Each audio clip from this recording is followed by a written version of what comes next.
Survival of the fittest यानी अस्तित्व के लिए जंग और सर्वश्रेष्ठ का बचे रहना। इस अवधारणा से हम सभी वाकिफ हैं, मगर जब भी किस्से कहानियों या फिल्मों में किसी चरित्र को अपने अस्तित्व की लड़ाई लड़ते और उसमें जीतते देखते हैं तो मर जाने वाले हालात में जीवन जीने की बड़ी हिम्मत मिलती है। साउथ के जानेमाने निर्देशक ब्लेसी आडुजीवितम द गोट लाइफ के रूप में सत्य घटना पर आधारित ऐसी ही फिल्म लेकर आए हैं। मूल रूप से मलयालम में बनी यह फिल्म हिंदी, तमिल, तेलुगु और कन्नड़ भाषा में भी सिनेमाघरों में रिलीज हुई है।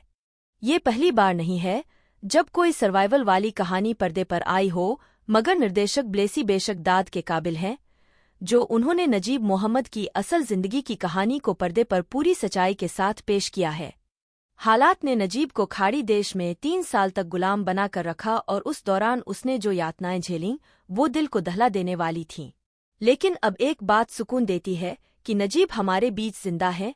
कहानी है केरल के मोहम्मद नजीब, पृथ्वीराज सुकुमारन, उसकी पत्नी सैनू, अमला पॉल और उसकी मां शोभा मोहन की।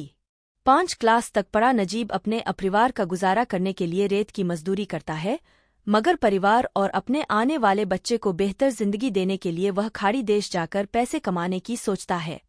टिकट और वीजा का इंतजाम करने के लिए वह अपना घर गिरवी रख देता है। वह सऊदी अरब पहुंच तो जाता है, मगर खुद को रेगिस्तान के बीच भेड़ और ऊंटों की देखभाल करने वाले एक गुलाम के रूप में पाता है। असल में वह एयरपोर्ट पर गलत प्रायोजक के साथ चला गया था, जिसके फलस्वरूप अब वो चरवाहे के रूप में एक गुलाम है। नजीब के साथ उसका दोस्त हाकिम के.आर. गोकुल भी है।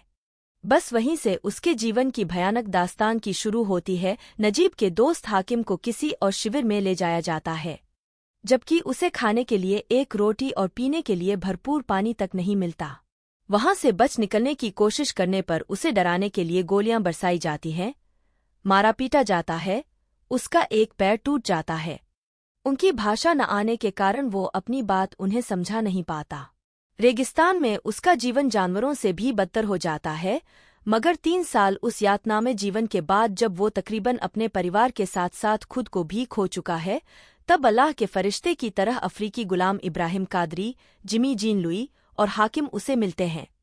उसके बाद कैसे इब्राहिम की मदद से वो उस रेगिस्तान के अत्याचारी जीवन से निकल पाता है, यह जानने के लिए आपको फिल्म देखनी होगी।